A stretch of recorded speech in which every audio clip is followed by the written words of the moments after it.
The remains of a site that produced the weapons that tamed the Wild West. These buildings are what made America what it is today. A facility that revolutionized communications on this world and beyond. What happened here kicked off the space age. And the ruins of a socialite's mansion where the revelers would bring down the house. The parties she held here are legendary as she scandalized the entire region.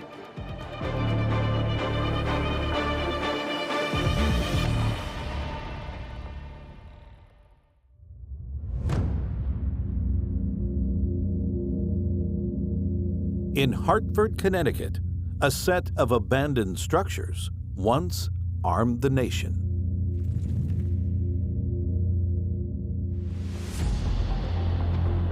These buildings represented the work of a real hero, not the man, but the woman.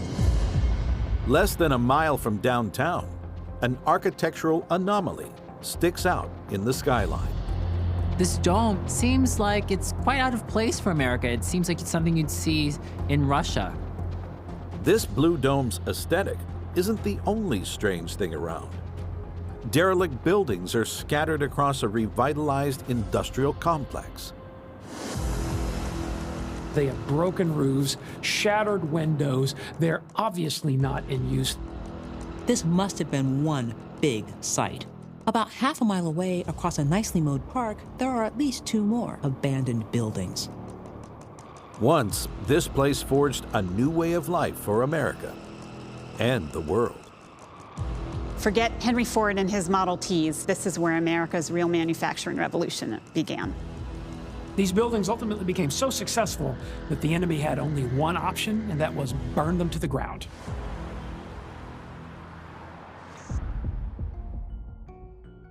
Jack Hale first visited this site in 1980. He spent the years since learning about its creator. I call the founder of these buildings the first international arms dealer. He was an incredible salesman, you might say hustler. This man is credited with inventing a gun that helped shape the modern world. The big innovation that the revolver introduces is that it makes it possible for an individual to fire multiple shots before needing to reload. Opening in 1855, this place produced 250 revolvers a day. This is Coltsville. The whole site was a 200-acre company town, really made to manufacture Samuel Colt's guns. Leah Glazer has studied the secrets of how Samuel Colt began his revolver revolution here. He came up with a machine-driven factory where machines did each piece of the process, and that workers were trained just simply to operate those machines. Like in modern factories, this place would have different areas making different parts of the gun, and they would go down the line and essentially be all assembled together. Over 50 years before Ford begins this assembly line productivity, Samuel Colt is implementing that with the production of revolvers. Many claim this was the first time anyone successfully implemented assembly line manufacturing. But while Coltsville revolutionized how things were made in America, Colt himself revolutionized how they were sold abroad. Samuel Colt figured out how to sell his product by giving it away to influencers. Colt gifted lavishly engraved and gilded revolvers to heads of a number of states, knowing that mass orders for their national armies would follow.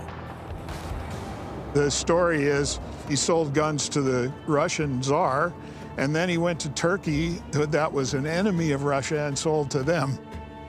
In Turkey, he presented the Ottoman Sultan with a golden revolver, which led to them ordering 5,000 of his guns. This success in the East is reflected in the buildings here. The Blue Dome is said to be having been inspired by Russian architecture. It was definitely an attempt on his part to prove his international credibility. While the dome was built to display Colt's international prowess, other structures here were constructed to boost his workers' morale. Colt attempted to realize Coltsville as a place where it was pleasant for the workers to live, rather than living in some awful, godforsaken hovel. Coltsville was meant to provide for the workers. There was housing, there was a community center. There was a library, there were lectures for his workers, there were greenhouses half a mile long that were growing any kind of fruit that you can imagine. I guess it was like the modern campuses of Silicon Valley. However, for the workers, these perks came with high demands. Colt worked them hard and he worked them fast. It was repetitive work. He insisted on a 10-hour workday, and if anybody didn't like that, they could hit the bricks and leave, because this was before labor organizing was a significant force within the United States of America. Employing over 1,000 people, Coltsville became the largest private armory in the world. Yet Samuel Colt would soon find himself at a crossroads, where he had to choose between the success of his company or his personal beliefs. The Civil War started in April of 1861. At that time, Colt was selling guns to both the Union Army and to the South. Colt's factory was in the Union heartland of the North, but his political beliefs firmly aligned with the Confederate South. Samuel had to figure out where he was going to land. He's an opportunist. He took advantage of whatever was happening, and it became clear that where his bread was being buttered was on the Union side. During the Civil War, Coltsville manufactured about 27,000 guns per year, and this became one of the largest manufacturers of guns for the Union. But Samuel Colt wouldn't live to see the impact his weapons would have in this conflict that shaped America. On the 10th of January, 1862, Colt died from complications with gout. He was just 47 years old. From his shadow, an unlikely leader emerged.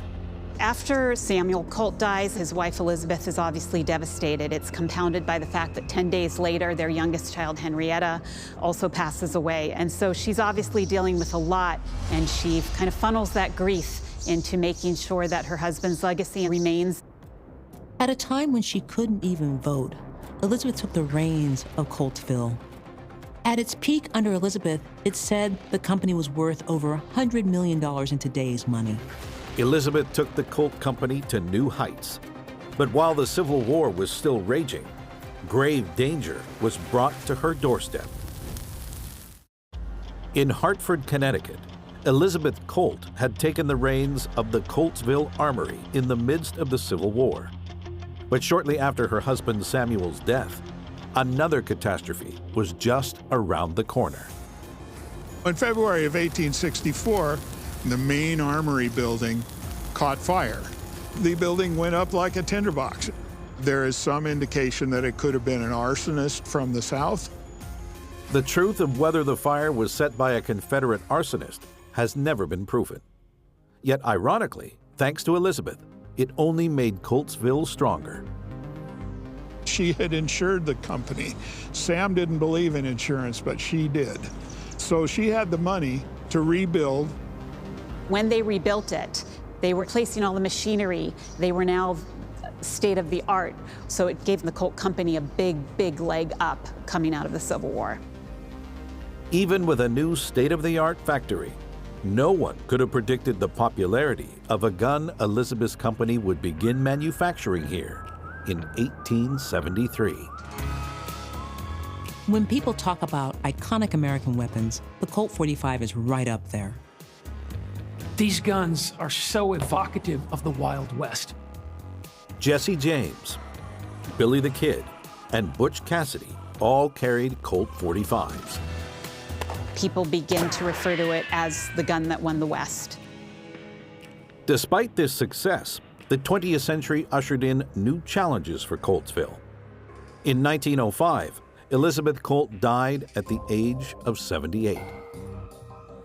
She had sold the company the year before, but her death was a huge impact on the community. Under the new ownership, these buildings continued to make weapons, supplying guns to the American war effort in both world wars. But just before the turn of the millennium, their story came to an end. By 1994, the company left Coltsville. It just wasn't able to keep up with the newest technology anymore. It became clear that the Colt factory here was not the right kind of building for the manufacturing process. These buildings were left abandoned, and much of the company town was turned over to the city of Hartford.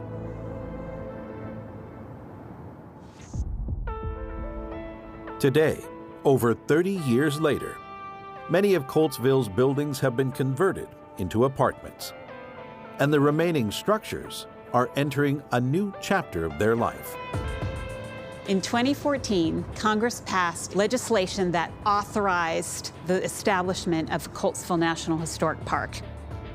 The National Park will celebrate the history of this groundbreaking establishment, with some of the abandoned buildings serving as visitor centers. It is my hope that the National Park will expand the conversation about firearms beyond the Second Amendment and understand their place in American history as a 19th century industrial phenomenon.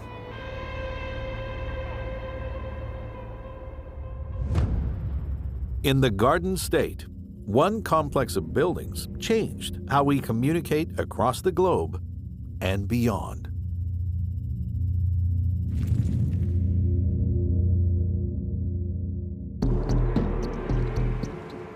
This building was filled with state-of-the-art equipment. It's all forgotten history because, except for documentation and archives, no one alive knows about this history. We're close to the Jersey Shore, but this doesn't look like a vacation complex. This site is huge, with dozens of buildings in a state of disrepair. A lot of the structures have that low-slung, quickly made feel that you see on a lot of military bases. What was accomplished here would win wars and start a new era of human exploration. What happened here kicked off the space age.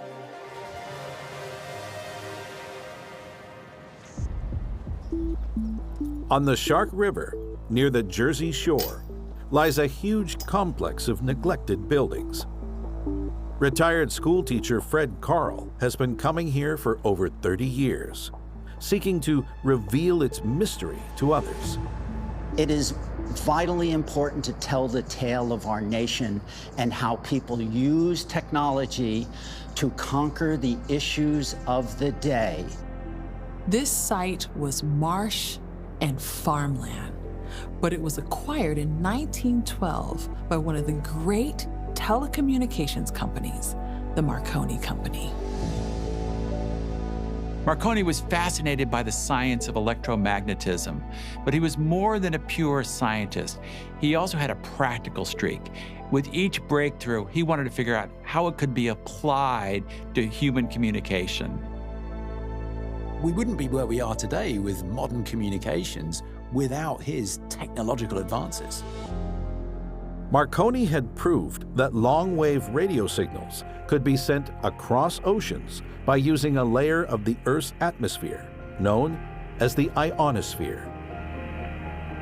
Long-wave wireless was very important because that wavelength would bounce off the ionosphere and make it across the Atlantic. Once Marconi showed that he could transmit telegraph signals long distances over the air, he immediately wanted to turn that into a global communications business. He began buying up properties around the world and building telegraph, transmitting, and receiving stations. This was Marconi's primary receiving site on the east coast of North America. This place would become known as Camp Evans. Why did Marconi pick this site? because it was the highest elevation site available near New York City. This station had 6 400-foot towers built on the hill close to the Atlantic coast, which meant that for the first time, America could receive messages from Europe. But soon, simpler shortwave radio technology would make this site obsolete, and it was put up for sale. Its new owners would turn this place of innovation into a den of hatred. Near the Jersey Shore, Camp Evans was home to the Marconi Company and its successors for 13 years. It was bought by an organization in 1925, not for its engineering history, but for its scenic location. And here the story gets really weird. A group called the Monmouth County Pleasure Seekers Club took it over for their weekend retreats. The club acquired the land and began to erect bungalows, tents, and a number of crosses. This club was a front for the Ku Klux Klan. The leader of the New Jersey chapter of the Klan was a wealthy attorney named Arthur H. Bell.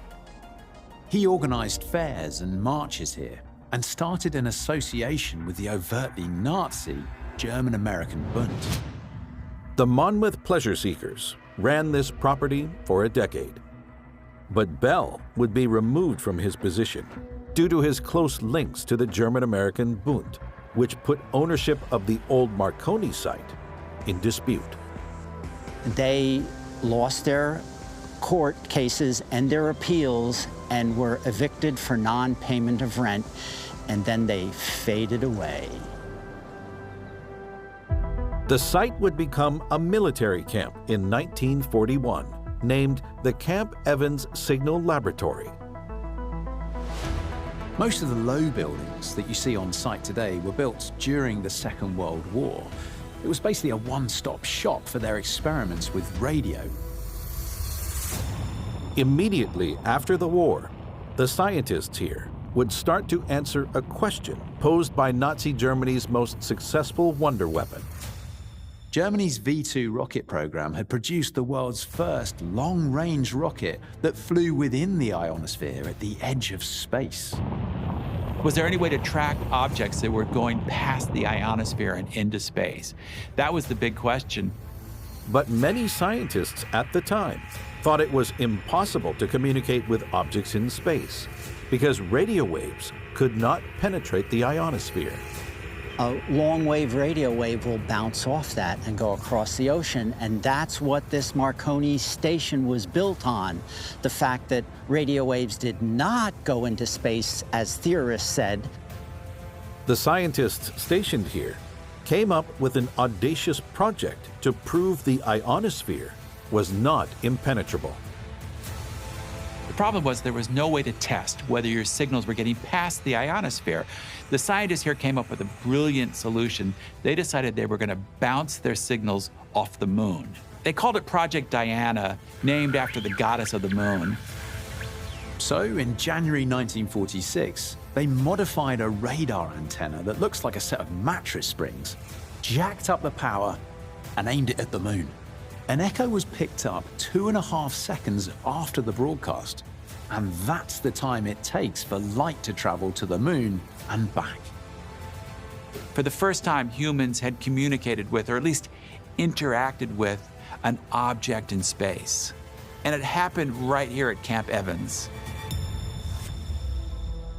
Project Diana's success would have wide-ranging consequences. The piercing of the ionosphere with radio waves opened up the possibility of space exploration that, up until that point, had only been a dream within science fiction films and comic books. The scientists of Camp Evans would go on to work on projects during the Vietnam and Gulf Wars. What always seemed to be a convenient spot to tuck secret projects away. After more than half a century of use by the Army Signal Corps and 85 years after the Marconi Company first came here, Camp Evans closed its doors for good in 1998.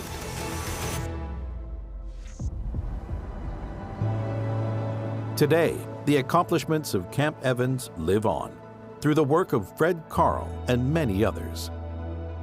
Now, part of the camp is the site of the InfoAge Science Learning Center, housing a number of different museums.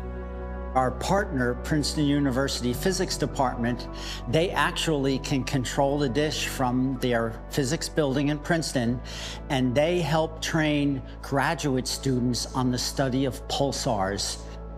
Pretty awesome for a site where they started communication in space.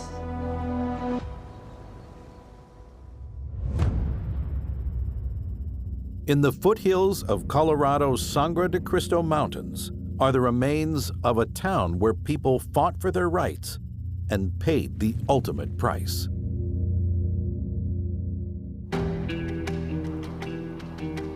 Since I was 8 years old, my father used to bring me out here when they would hold a service. Always hold this as sacred ground. 15 miles from the city of Trinidad, near the border with New Mexico, a cluster of dilapidated buildings sits fenced off behind barbed wire. This looks like a set for a Wild West dystopian movie. The surrounding land still bears the scars of an industry that transformed the region. And as you look closely at the landscape, it's punctuated by slag heaps, a pretty powerful indication that there was mining here. But this canyon hides the secrets of a terrible event that changed the nation. These people were fighting for two things: economic justice and social justice. They basically wanted to be treated like human beings. This almost brought down one of America's most powerful families. Everyone knew they had blood on their hands.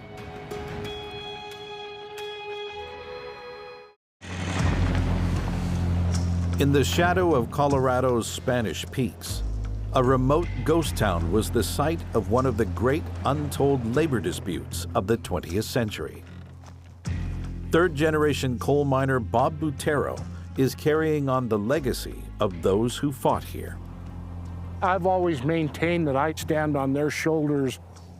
The lives that they sacrificed made mining a lot safer and healthier for me.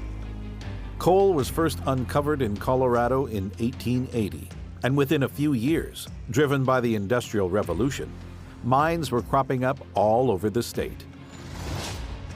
Most of these mines were owned by John D. Rockefeller Jr.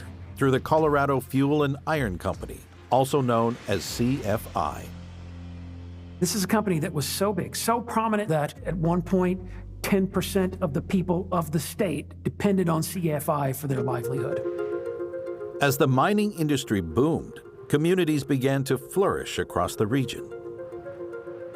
Among them, one town would go down in history, its name forever tied to one of Colorado's darkest days. This is Ludlow. The town of Ludlow was an important railroad junction as it was near the mouths of two canyons. The coal mines in this area were some of the most dangerous in the entire nation. The fatality rate for miners in Colorado was more than double the national average. A lot of it was just because the companies had no real good concern with the miners. There was numerous reports of the bosses saying that a mule was more valuable than a man, because with a man they could just hire him, where a mule they had to buy him. By 1913, 30 years after the first boom, conditions in the industry had not improved. Miners had to live in coal camps where the companies had control over all aspects of their lives. These towns were patrolled by company-appointed marshals. They would enforce curfews, inspect the miners' houses, and crack down on anybody who might be complaining about the workers' conditions. All the way through our history, in the U.S. Constitution, you have the freedom of speech, but in a coal camp, you had no freedom of speech. While mine bosses went to great lengths to discourage dissenting and organizing, unions could only be kept at bay for so long. The United Mine Workers of America arrived in Colorado in August 1913 and helped the miners set out their demands. First and foremost, they wanted CFI to live up to the legal standard that was already required by the state of Colorado in terms of health and safety on the job site. They were requesting a 10% increase in compensation, which actually was a nickel. The president of Colorado Fuel and Iron refuses to meet with their representatives. That shuts down any possibilities that may have existed toward reaching a peaceful settlement. On September 23rd of 1913, the miners informed the coal companies that they were striking. And there was over 10,000 coal miners that did this. So it wasn't like it was only a handful of disgruntled people. And so began the Colorado Coalfield War, and the mine owners' response would be brutal. The Colorado Fuel and Iron Company evicted the workers from the company towns, but the union had anticipated this move and they erected tent colonies all across the region. The tents, used to house the miners and their families, were built on wooden platforms, each outfitted with a cast iron stove. The largest of these colonies was erected on one of the few areas in Ludlow not owned by the mining companies. This is the site of the Ludlow tent colony. There was about 1,000 inhabitants here. The union paid miners stipends to keep them going, and they furnished coal, food, and clothing. To keep the mines in business, the coal companies hired replacement workers known as strikebreakers or scabs, as well as security guards to protect the mines. Many of these guards came from the notorious Baldwin Felts Detective Agency, who had a reputation for violent repression. They would just basically antagonize the miners. They would bring what they called the death special. It was an armored type car that they would come, drive by the miners, and shoot bullets into the tents. This forced the workers to dig pits and trenches underneath the tents for safety. As tensions escalated over the next month, several miners and guards lost their lives in gun battles. On October 28th, the governor of Colorado sent in the National Guard to impose order in the strike zones. While the miners welcomed this at first, they soon discovered that the National Guard was actually there to break the strike. Many mine guards and Baldwin Felts agents even joined their ranks and were given National Guard uniforms. On April 20th, 1914, tensions came to a head. The National Guard accused the miners of holding 3 scabs against their will. There was no evidence of that, but they started opening fire on the tent colony. Over the course of 14 hours, the strikers traded gunfire with the National Guard. After hours of fighting, when most of the colony members had retreated, the National Guard doused the camp with kerosene and set the camp alight. The next day, the bodies of 2 women and 11 children were discovered in one of the cellars under a tent. The fire stole all of the oxygen, and they sat down there in their dugout and suffocated. They also found the bodies of 2 union leaders who had been shot in the back. They had been executed. More than 20 people lost their lives that day. As news of the Ludlow massacre spread, outrage swept the nation. The fallout would change labor relations across America and see the Rockefellers' reputation tarnished.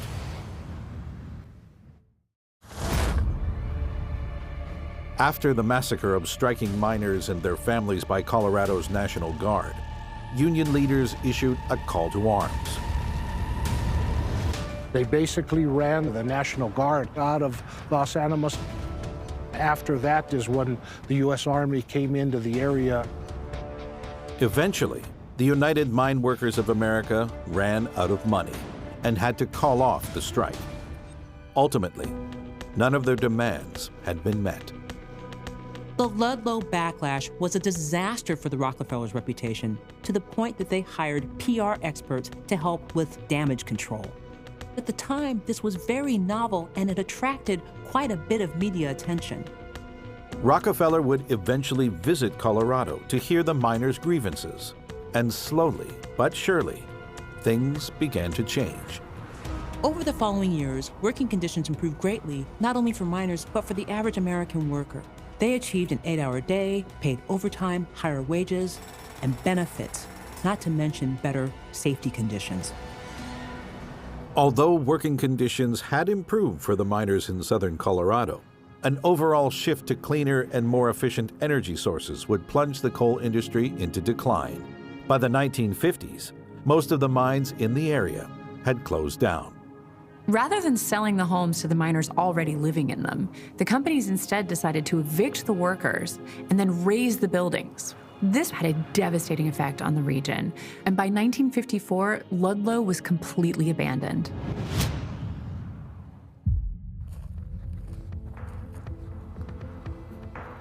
Today, the site of the massacre is owned by the United Mine Workers of America. They have erected a monument to the fallen and hold a service here every year to pay tribute to the miners. This is not taught in the U.S. history books. It's not even taught in Colorado history books. We need to preserve it so everybody that comes out here understands what happened on this date, April 20th, 1914.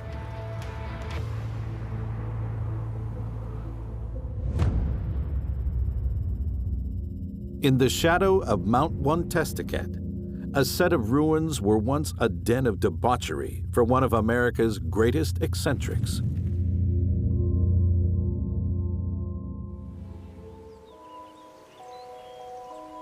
This is a place you would not expect to find in the woods in the middle of New Hampshire. What happened here was sex, alcohol on the tap, and behind it all were all of these crazy people. This is 500 acres of deep, dense forest. Within this labyrinth of trees hides a forsaken structure. There are fragments of crumbled ruins, bits of stone. These are simply the bare foundations left behind. Yet one feature has survived. You see this elaborate stone staircase that leads to nowhere. It's like something from a fantasy movie or a fairy tale gone wrong. There's a lot of stories about this place, but you have to sort out what's true and what isn't. Whether fact or fiction, every story centers around one woman. She was well known for pushing all types of social boundaries. She really kind of identified herself as a queen.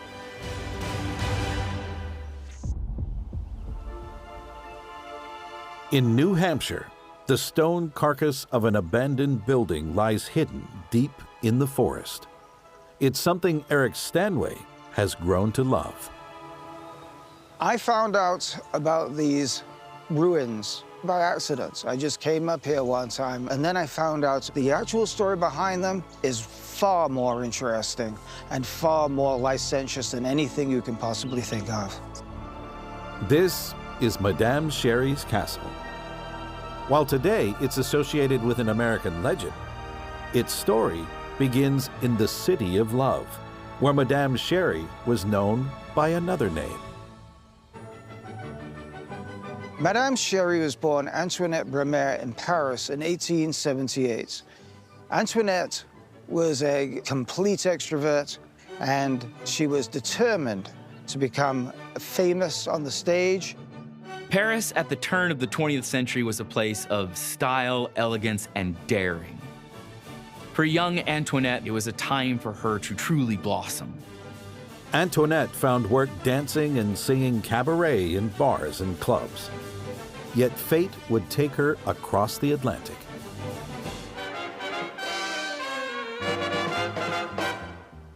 She met an American, and they got married, and they decided to move to the Big Apple.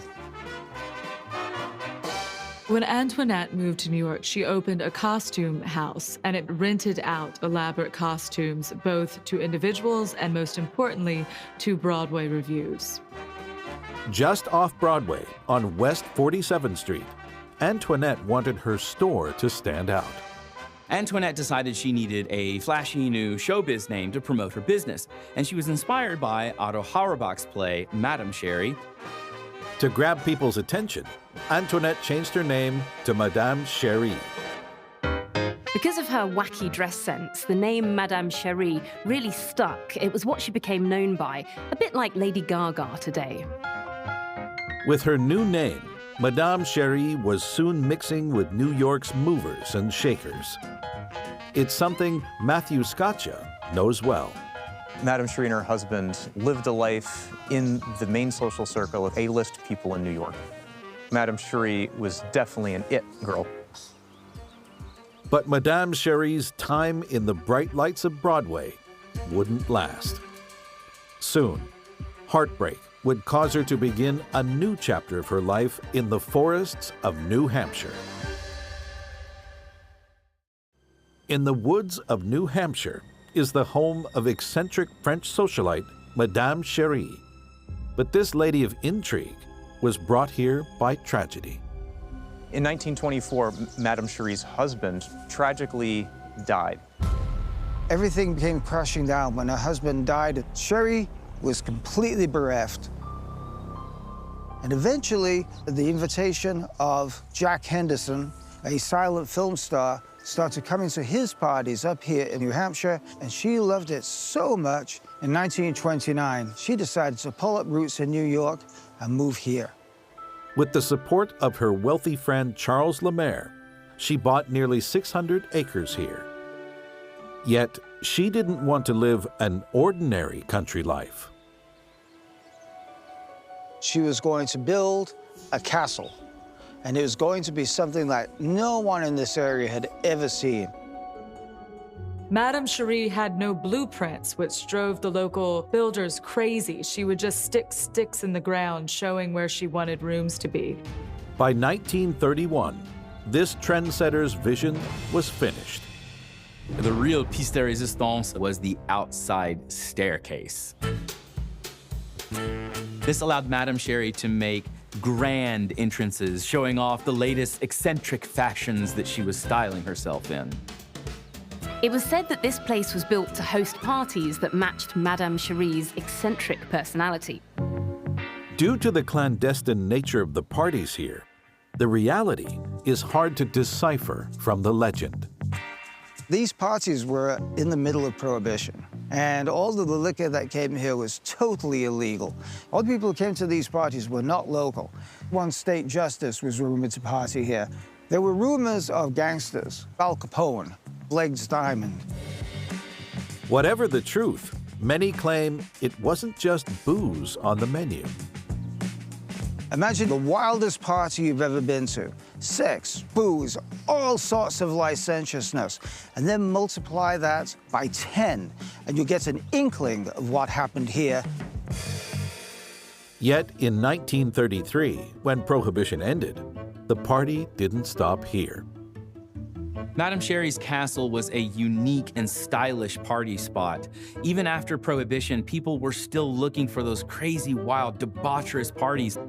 But now, the depravity spread out of this forest into the local town. Madame Cherie scandalized the entire town.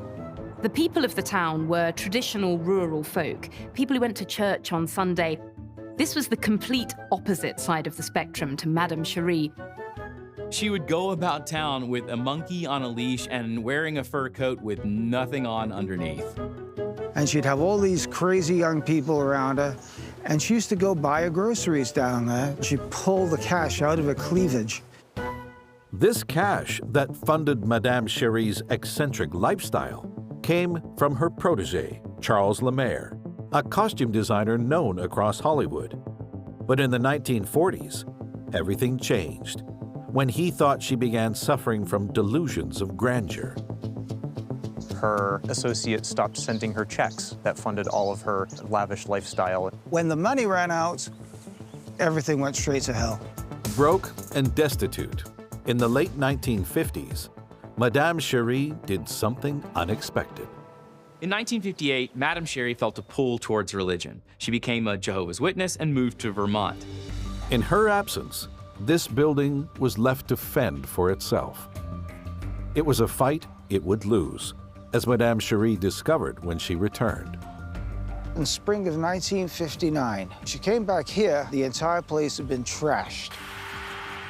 And she ran from room to room, screaming and howling, some in English, some in French, saying this was our love nest. And she locked the doors, and she never, ever came back. 3 years later, vandals returned to the castle and burned what remained to the ground. All that's left of the castle site after that fire is what you see here today.